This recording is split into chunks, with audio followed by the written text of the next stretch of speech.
What's up, everyone? Welcome back to Chat's Home. Today, I'm with a band all the way from the Valley here in Los Angeles, California. That band is Mexican Slum Rats. What's up, guys? What's up? Welcome.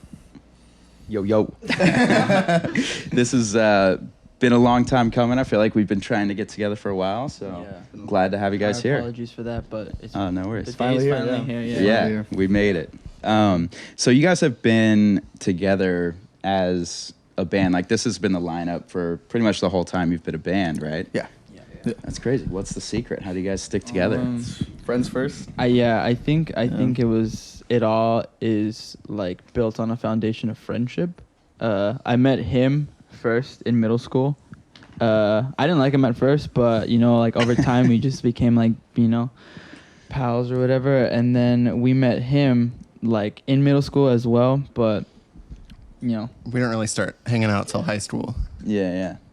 That's cool. And you guys you all had like death metal roots? Yeah, that's all good right there. We had a group called Cadaver and then a group called Mutilated, and we did a couple shows with Kevin on drums and me on guitar.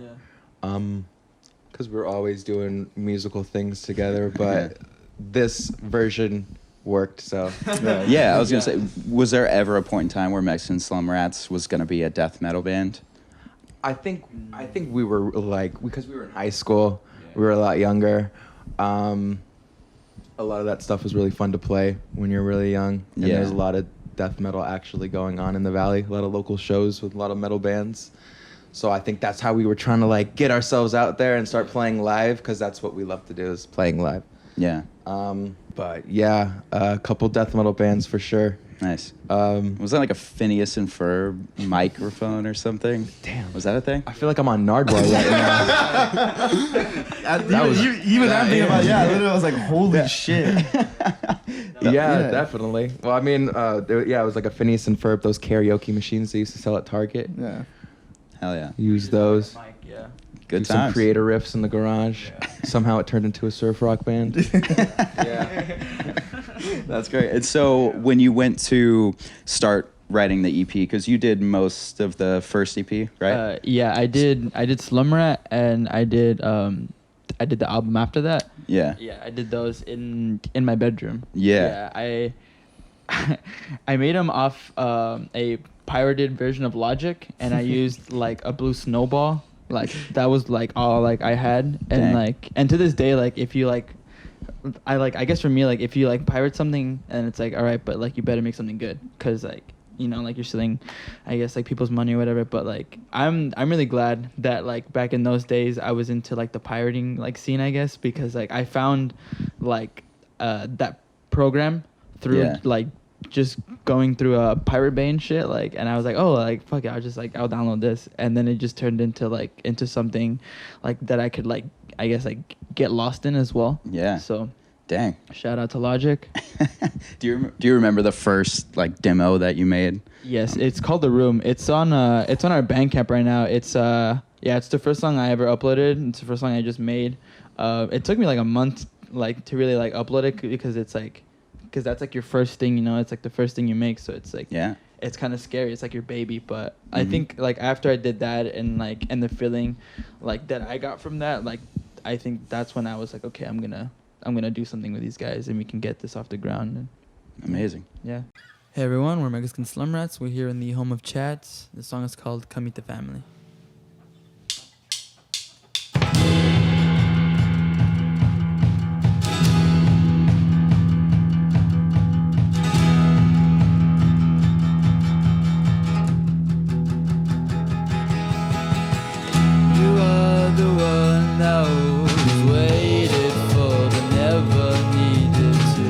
Ask for anything in return for favors I had done for you.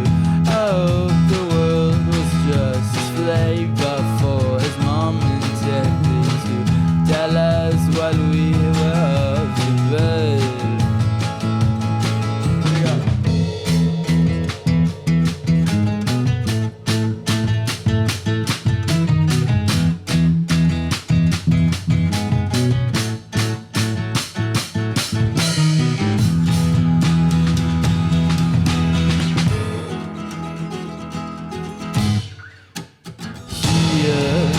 the family, they're surprised. It's exactly how I like.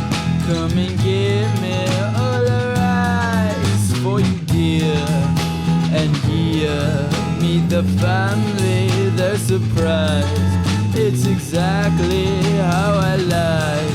Come and give me all the rights for you, dear.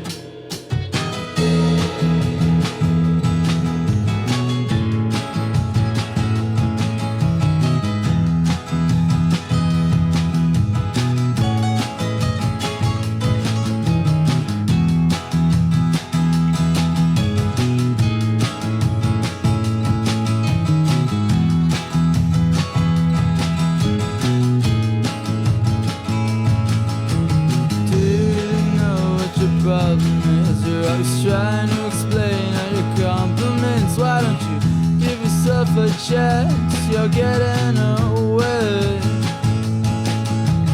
Do you really know what your problem is? You're always trying to explain all your compliments. Why don't you give yourself a chance? You're getting away.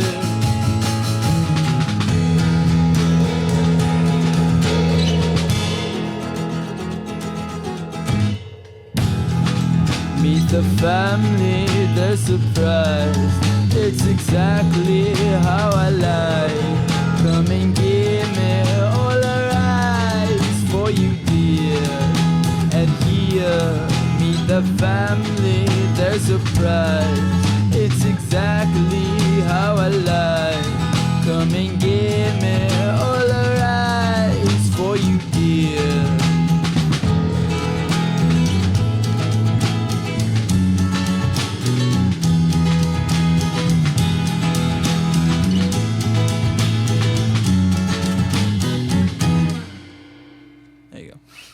Magnum Opus, right? That's the most recent. Yeah, I guess you could say that's our like our sophomore album. Yeah, As yeah. I would say.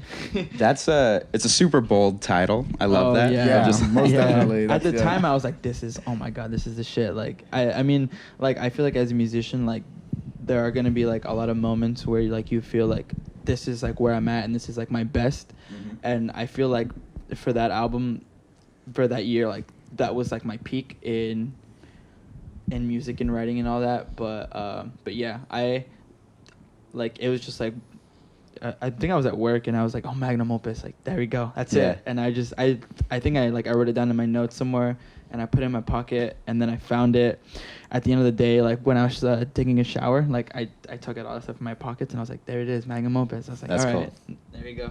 But yeah, That's amazing.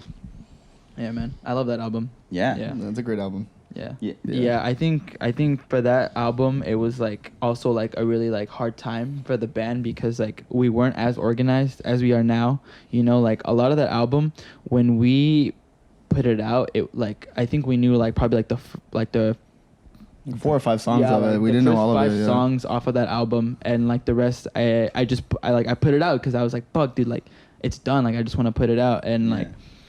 And it seemed like, I guess, like the right thing to do at that time. But like, you know, like looking back on it, like it set us back so much because like there were a lot of people who were like, oh, can you play like, I think it was like Overlook, and we were like, no, because we didn't know. So like it. at your shows, you were just playing L.A.R.C. Yeah, and I think we did like Rip, Slow Dive, and Lighter, and those were like the ones that like we could put in the set, and people like would be like, oh, awesome, like they played some stuff like off the new album, but like those are the only songs we knew, so it's like it's kind of like a give and take, and what I guess was taken from us was like our ability like to work together, because like it took a while, I think, for all of us to kind of like I guess like recollect and see like how we can like start from there, because like at that time like it's kind of hard to find a place to start and learn all the songs. But I think now like with the new stuff that's coming out, it's like we all know it and we all have practiced it and things like that, and we've all heard it too, you know. Because when I put out the album, like that was the first time like these guys heard it too. Like I just put it out. Like I remember like the last week of that album, I had to call off work like oh my god, like so much, cause all I wanted to do was get it out, and I already had the deadline out. So it's like, all right, I'm just gonna stay home every day and just do it. And every day that week, I just worked on it. Like I got up, I worked for like 4 hours. I ate like once, and then I sat back down, and then I worked. I took a shower, I sat back down, and then I worked. Like that's all I did for like a week, and then I got it out. But yeah, and like I remember like on the Friday that I put it out, I was going to a concert, and I was uploading it, and it was lagging, and I was gonna be late to the concert, and I was like, fuck, like come on, just go, and it, yeah. Do you remember what concert? It was a Reggie Snow concert. I went with my girlfriend and I remember she was just like so mad because she was like, I'm trying to go, and I was like leave right on now. fucking like on DistroKid like trying to upload it, and like Right.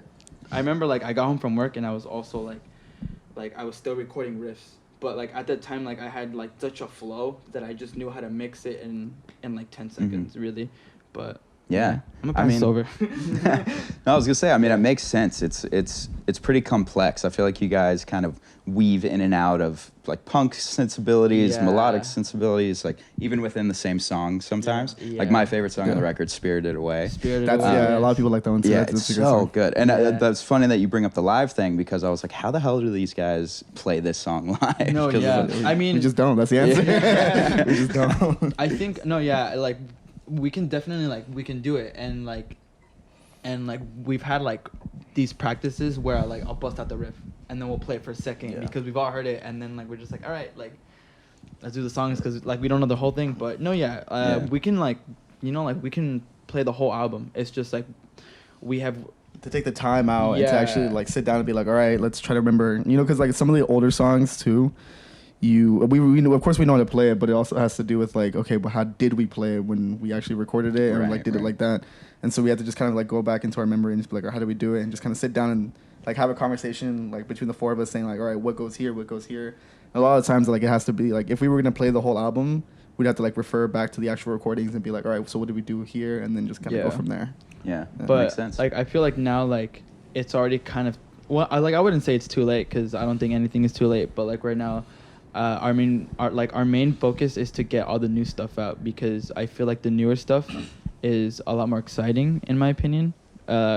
Just because the album has been out for a year now, a little more than a year. So I just want to give people a newer thing, because I know people have heard the album, but I also want to give some space to all the newer stuff we're doing, because I feel like now all the newer stuff we do we just work so much better, so. How so? What's different about the approach that you guys are taking to the new music then? It's a lot more collaborative. A lot of the first two albums were Kevin would come up with a riff, and then we go from there, and that would just be really about it. It was the song would exist in its first or second generation, in the sense that we would revise it maybe once or twice, and then that's the song. Whereas now it's literally everybody, we all have songwriting capabilities, and everyone's a really good songwriter. And so now we'll think of something, and then when we're rehearsing, we'll be like, well, why don't you play that? Or let's say we're playing a certain song and we're rehearsing it, and you decide just we want to add something else to it.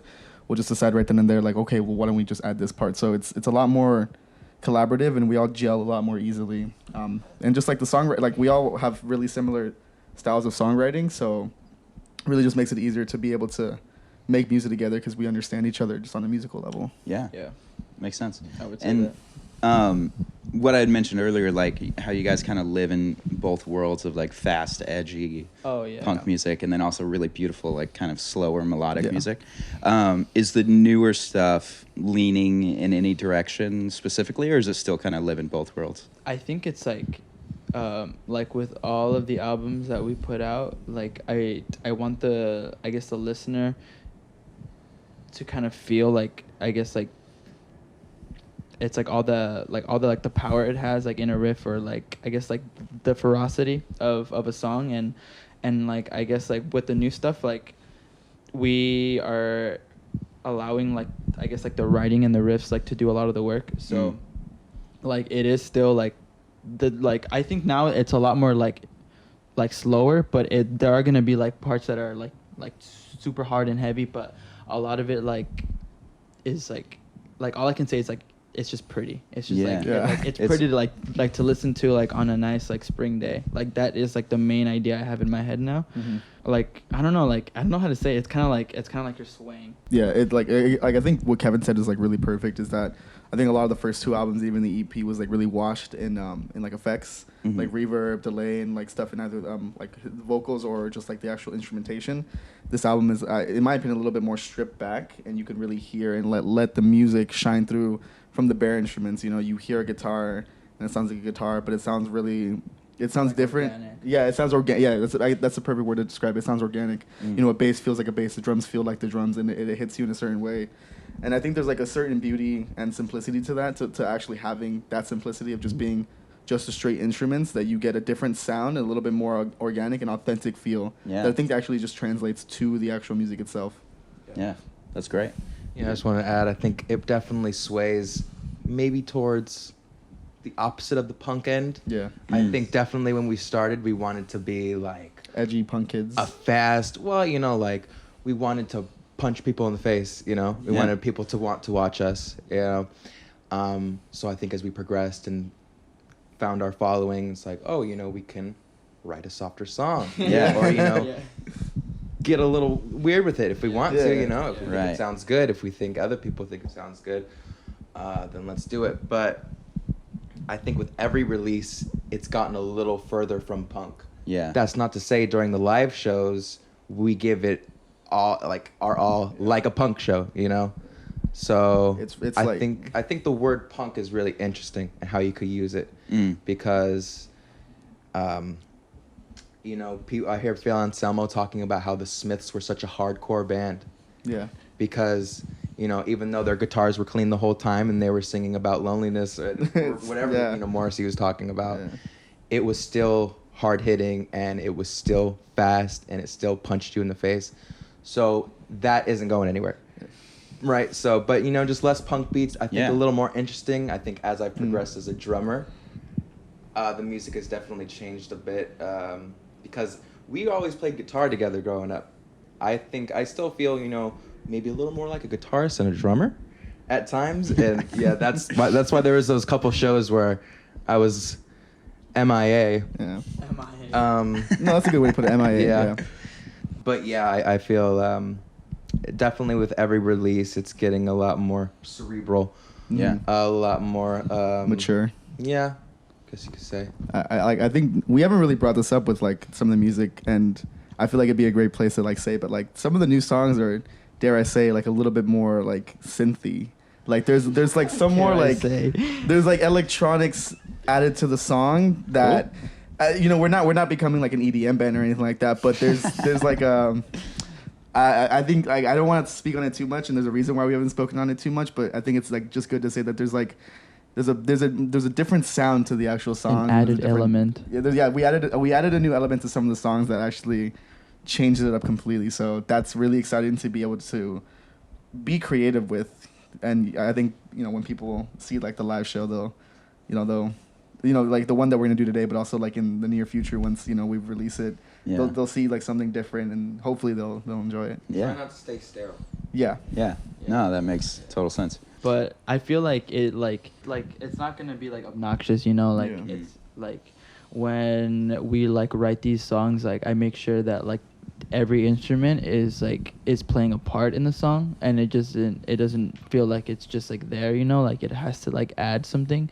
So like, yeah, like with the new stuff, like we have like, I guess, like delved into like that world of like what you could do with a synth. But I mean, like when you say like synth, like a lot of people think like like they it's get like taken aback by it. And like, but yeah, it's like I know with the synth, there's like so much you could do with it, and like, and that's like what we're trying to like, I guess, explore is like what you could do with a synth and like how that can like change like the whole dynamic of a song. But yeah, that's I think a good way to like just like to kind of close it off, like a good way to think about it is when you look at Tame Impala. Everyone knows what a Tame Impala, you know, song sounds like now in 2020. But if you take a look at, you know, 2012 Lonerism, and I think forgot when Inner Speaker came out, but like, you know, you there's a lot more guitar. It's a lot more, I guess, traditional instrument based, and then you take a look at Current and it's a lot more electronic. I would say like think of it somewhat like that again, but we're not going to turn into like a Tame Impala, type of band. But I think if I were to describe it, that'd be the best way to just kind of signal the transition. That's cool. Yeah. That's exciting. Yeah. Very excited about that one. Yeah. With the lyrical content, are you still writing the majority of the lyrics? Yeah. It's kind of like a love-hate like relationship, I would say, because a lot of the times like I'll get it, like I'll be like, oh, I know exactly what to say, and for like some of the songs like Publique Froun, like it took me like a year to finish like the last verse, because I had everything but the last verse, and I needed it to say something, and I couldn't get it for like a year, and I think like a month ago I was like, oh, there it is, like nice. I got it. But yeah, it's something that like I take like a lot of, I guess, like seriousness in. Yeah. Like it's a lot like poetry for me, like if like, because like I feel like with the song like you only have like so much time to say what you need to say, and like, and if you're already like taking like this person's like time out of their day, like you like, I feel like you got to say something that'll like that's gonna resonate, and it's gonna be there for a while. Yeah That's great. So are they all written? Are they all done? Or like what's the timeline looking like? So for the newer music, stuff, so a lot of them are, I feel like a lot of them are like half done, like, you know what I mean, like the idea is there, but like we're still expanding on it. Like for a lot of our music, it takes like a while to write, because like a lot of the times like I'll have like 2 parts, and like I'll put them together, I'm like, oh, that sounds good, and then I'll listen to it for like I would say like a couple months, and then I'd come back to it and I'd be like, all right, now like, does this still hold up after 3 months? And then if not, I'll just throw it away. But a lot of our songs now have been in the making for I'm gonna say like 2 years now. But yeah, like they're still like they're still getting there, like I would say. But I mean, in terms for like the lyrics, like I would say a lot of them are done. I just kind of have to like carve them out word by word. Like I'll do like the melody's done. Yeah, like the melody's done and the verse is done, but like for some of those like takes I do, it's just like it's nonsense, but it's like the way I want to sing it. Right. And I'll go back to it and I'll think of words, and it'll just like come out. I'm like, oh, I know exactly what to say there. Nice. But that's cool. Yeah, man. Yeah, like a lot of the songs are like we're really critical of our work. A lot, like that's why like again like it kind of goes back to what Kevin's saying. Like a lot of the songs like take a long time to come to fruition, because I think more than anybody else, like we're our biggest critics. A lot of the times we'll hear something, and like you said, one day it'll be like, yeah, that's exactly what we need to do, and then the next day or maybe like the next week we'll just realize, nope, that was in the wrong. That's the wrong direction that we're taking. So it takes a while, but I mean, I think like a good way to put it is like we know we're not perfect, but we're always striving for perfection with the songs. For sure. Yeah. This next one's called Publique Froun. Ready? I am a slave. How can I ever really ask you to try and explain? It's complicated, yeah, I know you said that last year, and I am afraid I'll never get rid of all my antics, 'cause every day is the same. Slowly swallowed by the choices I keep making.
So when you guys started, were you just playing like backyards and trying to break into the Valley scene?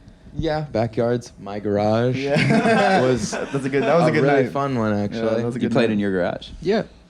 Which is our rehearsal space. You know, we literally had to clean it out and, you know, completely remodel it so that we can make it kind of like a little bit nicer and more appealing to people that were going to come, like literally strangers. For the that show. They're going to Right. come in for the show. Yeah, you can kind of get addicted to the backyard shows because they are really fun, especially when a lot of people come. I feel like in recent years, I might say like in the last 1 or 2 years, it's kind of died down a little bit, which I guess it's kind of good that we've been offered a couple venue shows since then. Yeah. Because there isn't a lot going on right now. But when we got started, that's all we did was the backyard shows and parties. And I'd always call them shows to my mom, but they were pretty much parties. But yeah, that is definitely how we got our start, how we got, cool. you know, the first K.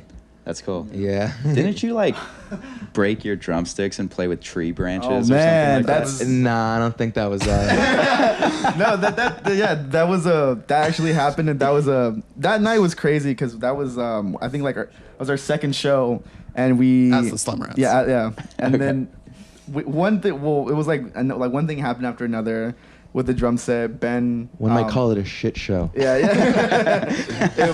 Like the first thing was that Ben was like, "Oh, I forgot my drumsticks," and so we're like, "Okay." So literally, like naturally, we were in the backyard, so we went to a tree and like just took the Right. branches off of it, and then I think like maybe the second or third song, the snare popped and broke, and so what we did is Graham from Sad Park, it was Graham, right? I believe it was him that came and was like, "I have this 5-gallon water jug. Do you want to use this as a snare?" And so we're like, "Fuck it." So Ben like wedged it in between his like thighs, turned it upside down, and that was what we used. Like I think there's still a video on our Instagram. One of the first videos of like you could see like Kevin, because we would do this like little ska song that we wrote, like Kevin, like Ben soloing, and you could see Kevin on the back with these fucking massive tree trunks, just like banging away at this makeshift drum set that was you know, it really speaks to the DIY element of like the whole backyard show. It's funny, that show we were so new that we were the first band that was going to play, right? So there was no other bands there that I could like borrow their drumsticks. They hadn't showed up yet. So the tree trunks it was a real last resort. That's so amazing. Yeah. I love that. Nice. Nice. How did you know about that? Hey man, you guys are Mexican Slum Rats. We have to know. Oh, you know? shit. Like again, I'm telling you, man, this is like Nardwar, man. Human This is a serviette. cool feeling. I didn't Human even serviette. That's the best compliment of all time, by the way. Thank you. Sweet. So last thing, what is each of your favorite songs by Mexican Slum Rats? You gotta start first. You have the mic, my guy. By who? I was gonna think about it for a second.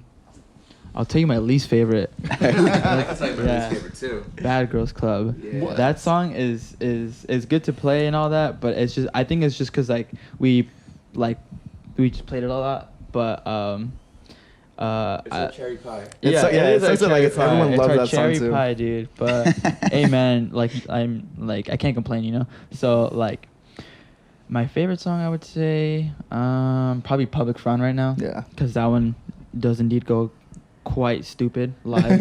So yeah, that's my favorite one right there. That's probably my favorite too. Yeah. Because Nice. it's like a chill song, but they go crazy for it. Yeah. Yeah. I think my favorite song is either a song that we trashed. Yeah, and they know. Well, actually, This okay. fool. Like there's if like a song. Okay, so like I always come back to it, which is the last song on Magnum Opus, Mal de Ojo. Like that song to me is perfect. Like it's a perfect song. It's a perfect closer, and I love it. So I would say like that's my favorite overall song. But there is a song that we trashed that I actually really loved, and that I think was just like really interesting. It was a little basic, not gonna lie. Like some stuff that you write when you're like starting out in a band. But I think that there's a lot that could have been done to it creatively. So I wish maybe one What day we song can. was it? What's that? It was the one that we did, and we didn't have a name for it, literally, but we had no name for it. But we called it Was it Drop D Windmill? because we literally played in the tuning Drop D, and so Drop D it had song. this like Interpolish like dark, kind of like grimy sound. I Not think grimy, we played but it like, once at yeah. a backyard show, and I think it went really well. But again, like it was, I understand why we didn't really do much with it because it was, you know, it's like one of those songs that you write when you're like a teenager. it sounded like the Deftones. That's Yeah, what it was. it was, but I, you know, I still like it. Maybe one day it'll come back or resurface, you know. So, but Nice. that's a song that I really liked. I'm not doing that one again. Do you have one? There you go. My favorite right now is Overlook Hotel. Because That's a good one. Yeah. because it is one that we just kind of added to the set list, and it's been people have been responding very well to it. It was really crazy because we have certain songs that fair amount of the audience will know some of the lyrics because, you know, we've played many shows, done all that. But this was one that we had never played before, so when we played it live, they already knew the lyrics. That was crazy. That's cool. Yeah. That's a good feeling. It's crazy for us, you know, because like we're 20. We haven't been doing it for that long, you know, and we do it because we have to. Not, you know, like we're just at the end of the day, we're all musicians. We would be doing this if nobody was listening. Most definitely. You know. Yeah.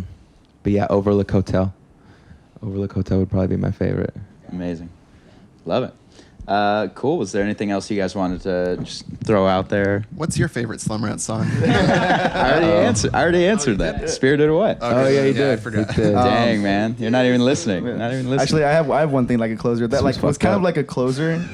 There was like we had it recently at the Los Angeles what's it called interview come out, and so I said something at the end of that interview that I want to reiterate again in case no one read that, and in case no one read the interview, which is that I believe personally that everybody is creative, like inherently, like everyone has creativity in them and can do so much with that in either like the arts and stuff like that. So I just want to advocate for everybody that's like watching at home or like on your tablet, on your phone, on your laptop, what have you, just to like, if you have like some inkling of creativity in you and you want to like get that out somehow, then do it. Because I think personally that there's not enough people doing creative things and like expressing themselves in the right way, or expressing themselves in the way that they want to in this world. And I really want to see more people do more things, whether that be music, art, television, movies, anything like that. So amazing. Yeah. I love that. That's great. I want to say one Good last stuff. thing. Please do. Topo Chico. yeah. That shit slaps. Yeah, thank you to Topo Chico. As always, you guys are the best. Delicious. You turned Everybody's enjoying. You turned a non-sparkling water drinker into like, this is literally one of the best things I've drank in a while. So.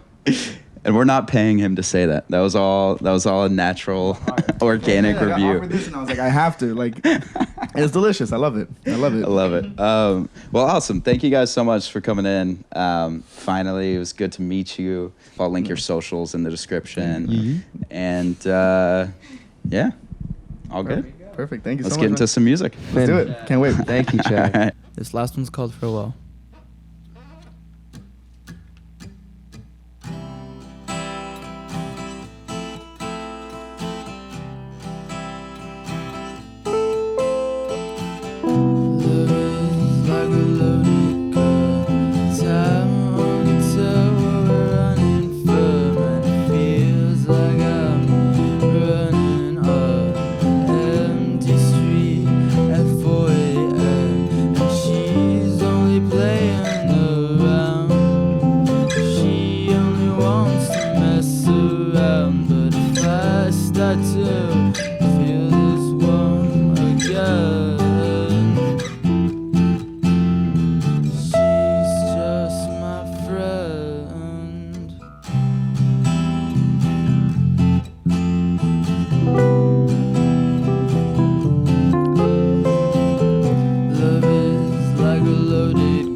friendly face.